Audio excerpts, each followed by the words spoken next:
Well, welcome to the last episode of our podcast. I can't believe it, but hey, we've really gone to see so much of the history of neurocinematics. Especially music and film. And how that music used can really influence our perception of movies and the emotions that we feel. I was even able to demonstrate this in a few different case studies with some classic movies, so you could all see for yourselves how Danny and Livia's research is actually really relevant. And I was able to discuss the findings of a new theoretical experiment in order to start filling in some of the gaps from the literature we discussed. But there's still a lot to fill, that's for sure. But it's a good start. Of course, and I still do think it's so interesting how all this research just seems to sort of build off of each other. That's right, and it's really going to provide stepping stones for this sort of research in the future. Exactly. Like, I never even knew that music existed before actual dialogue in older films. I never knew music could genuinely affect the way people perceive the genre of the film, or the plot, or the ways characters interact with each other. And even though we can expand on this more, I do think it's interesting what Dean was able to find in his experiment with the differences between non-musical experts and musical experts in conjunction with music and visual stimuli. Yeah, it's all grounds for very interesting future topics for research, and together we're going to continue exploring the impact that music has on film. And especially the significant influence of film music on the emotions of the viewers.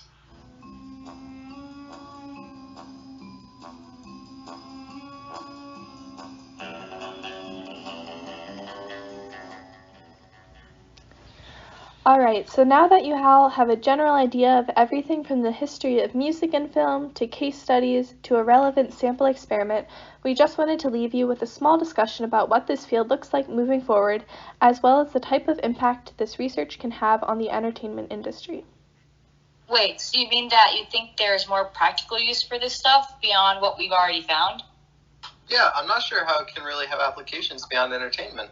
Okay, well, I personally agree with Livia in her thinking that there's a lot of research still yet to be done. What would you say is the point of that?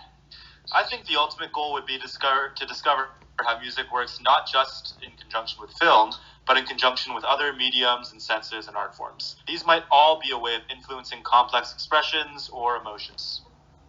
But at least for now, would you say they've really only done this research with music? I would say so, yeah, but I think there is some research that has started in regards to other sensory modalities and how music works in conjunction with those to affect emotion, but I'm just not really familiar with the body of research yet.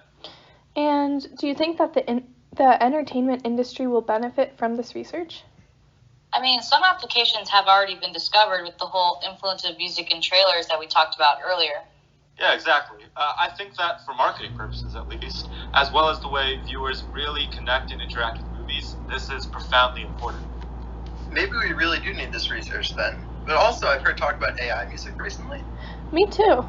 Do you think that that will change the composition of music and film? Maybe create new abnormal forms of music? You know, I think AI music will create new styles of music, but I don't think that's necessarily a bad thing or abnormal. We're moving towards a time where people are being inspired to create all new different genres of music and new forms of entertainment, and I think AI music is just one of those new forms of musical genres. Yeah, people are being way more creative than they ever have been. And who knows, those might also have a narrative or visual purpose for films in the long run, and it could make our experiences in theater even better. Exactly, and that's why this research is also important. Okay, but do you guys think it really even matters if we have music in film, as long as we're still getting an emotional experience from just watching movies on their own? That is true, but I think in my case studies we showed just how universal music really is. It's such a big part of society, it's everywhere. We've even seen how, from the beginning, there was music in film before dialogue. I think that just goes to show how important music is for the film itself. The music can even speak louder than the words the characters speak. And what about movie musicals? Well, that's a topic for another time, but that also just goes to show that music really has integrated itself into the way we communicate. Yeah, after all, just like language, music is uniquely human. Exactly. So while the research regarding film music may not seem revolutionary in our current time, I do think that the point of music and other forms of art, like paintings, like film, is very significant. It all needs to be further researched in order to really understand the impact it has on us and our real-world experiences. Well, I think we're all on the same page again then. Now, to our listeners, if you're at all interested in diving a little bit more into this topic or looking further into possible research that we have proposed, we recommend that you head over to the Future Directions tab on our website where this podcast is found.